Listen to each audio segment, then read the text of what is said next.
Assalamualaikum warahmatullahi wabarakatuh. Alhamdulillahirrabbilalamin. Puja dan syukur hanya milik Allah SWT, Tuhan semesta alam. Salawat dan salam semoga selalu tercurah kepada Nabi Muhammad SAW. Sahabat semua, perkenalkan nama saya Badrun, mahasiswa dari Universitas Pancasakti Bekasi dari Prodi Ekonomi Manajemen semester 2 dengan nomor NIM 28920500066. Sebelumnya yang saya hormati Bapak Niko Supriyatna selaku dosen pengampu dari mata kuliah Ekonomi Makro. Dan saya buat video ini atas dasar untuk memenuhi kegiatan UTS di semester 2 kali ini. Untuk tema video kali ini yaitu tentang apa itu ekonomi makro, tujuan ekonomi makro maupun ruang lingkup ekonomi makro. Ekonomi makro yaitu studi ilmu ekonomi yang khusus mempelajari ekonomi secara skala besar dan keseluruhan. Teori ekonomi makro sering digunakan untuk menganalisa dan merancang target-target kebijakan yang berhubungan dengan pertumbuhan ekonomi, inflasi, tenaga kerja, dan keseimbangan neraca pembayaran yang berkesinambungan. Dikutip dari sebuah buku Konsep Dasar Pembangunan dan Pertumbuhan Ekonomi tahun 2018 karya Bapak Tamrin, pengertian ekonomi makro adalah sebuah ilmu ekonomi yang mempelajari perekonomian sebuah negara secara komprehensif. Ekonomi jenis ini juga bisa menganalisis tentang produsen secara keseluruhan serta konsumen dalam mengalokasikan pendapatan dalam pembelian barang maupun jasa.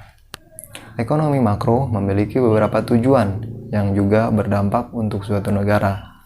Setiap tujuan dimaksudkan untuk menyelesaikan permasalahan yang timbul dalam suatu negara. Tujuan ekonomi makro yang pertama, menciptakan lapangan pekerjaan.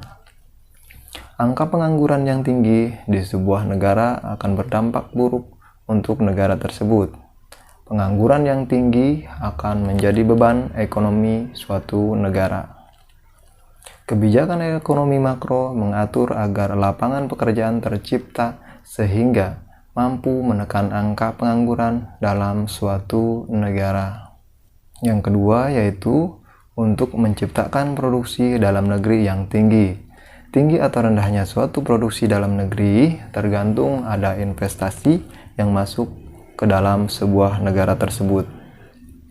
Agar bisa meningkatkan produksi dalam negeri, suatu negara harus memiliki investasi yang tinggi serta meningkatkan produktivitas masyarakat. Dengan meningkatnya produktivitas, pendapatan juga akan meningkat dan produksi dalam negeri bisa ditingkatkan dengan baik. Tujuan yang ketiga yaitu untuk menciptakan ekonomi yang stabil. Perekonomian yang stabil dalam suatu negara termasuk dalam tingkat pendapatan, lapangan pekerjaan, dan juga kestabilan harga barang dalam negara tersebut. Dan hal ini juga akan berdampak baik untuk suatu negara. Yang keempat, yaitu agar neraca pembayaran seimbang. Setiap negara pasti melakukan transaksi dengan negara lain, dan hal ini juga bisa mempengaruhi ekonomi suatu negara. Maka dari itu, neraca pembayaran juga harus seimbang. Beberapa hal penting yang perlu diketahui dalam neraca pembayaran yaitu neraca perdagangan, transaksi berjalan, dan lalu lintas moneter.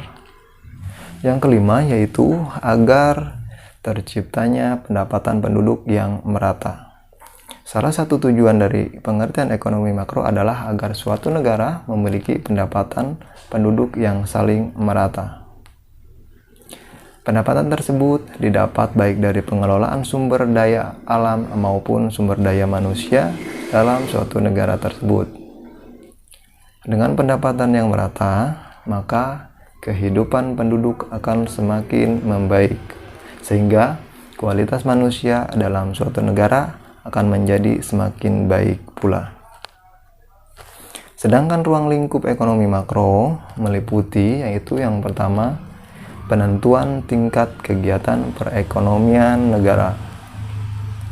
Dalam ekonomi makro dijelaskan tentang seberapa jauh perekonomian suatu negara dapat menghasilkan suatu produk dan jasa.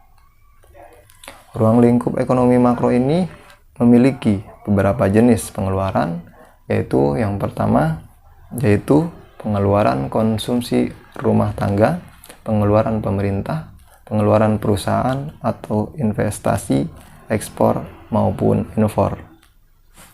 Yang kedua yaitu kebijakan pemerintah. Ada dua jenis kebijakan pemerintah yang berhubungan dengan pengertian ekonomi makro. Yang pertama yaitu kebijakan moneter. Merupakan kebijakan pemerintah yang dilakukan untuk mempengaruhi jumlah uang yang beredar di masyarakat dalam suatu negara. Yang kedua yaitu kebijakan fiskal. Merupakan langkah pemerintah untuk mengubah struktur dan jumlah dan jenis pajak yang bertujuan mempengaruhi sistem ekonomi suatu negara. Dan ruang lingkup ekonomi makro yang terakhir yaitu pengeluaran agregat. Jika pengeluaran agregat tidak tercapai tingkat yang ideal, berarti sedang terjadi permasalahan ekonomi dalam suatu negara. Untuk menstabilkan pengeluaran agregat, pemerintah bisa menekan laju inflasi dan menciptakan lapangan pekerjaan dalam suatu negara. Jenis kebijakan dalam ekonomi makro, karena pengertian ekonomi makro yaitu membahas hal yang terkait dengan ketersediaan lapangan pekerjaan, tingkat pengangguran, dan hal yang terkait dengan inflasi dan deflasi. Ekonomi makro memiliki beberapa kebijakan yang mesti diambil. Yang pertama yaitu kebijakan fiskal. Kebijakan fiskal mengatur pendapatan dan pengeluaran dari suatu negara. Pendapatan negara juga dapat dihasilkan dari hal di luar dari non-pajak, seperti denda, lelang, gratifikasi, dan pemberian dari negara lain. Sedangkan untuk pengeluaran biasanya mengenai kegiatan impor barang dari luar negeri untuk memenuhi kebutuhan pokok dalam negeri. Kebutuhan negeri yang dibutuhkan biasanya kebutuhan yang memang sulit untuk diproduksi oleh negara, sehingga akhirnya negara tersebut melakukan impor barang. Yang kedua yaitu kebijakan moneter. Kebijakan moneter adalah kebijakan yang menjadi pembeda dari ekonomi makro dan mikro. Kebijakan yang berfungsi untuk mengukur sebanyak apa dana yang dikeluarkan oleh bank sentral yang ada di Indonesia terhadap masyarakat. Jika terjadi perputaran uang yang semakin banyak, tentunya akan berpengaruh pada tingkat inflasi, sehingga menyebabkan harga suatu produk menjadi lebih tinggi. Sebaliknya, apabila perputaran uang semakin kecil, maka harga dari suatu produk yang ditawarkan relatif lebih murah atau yang sering disebut dengan deflasi.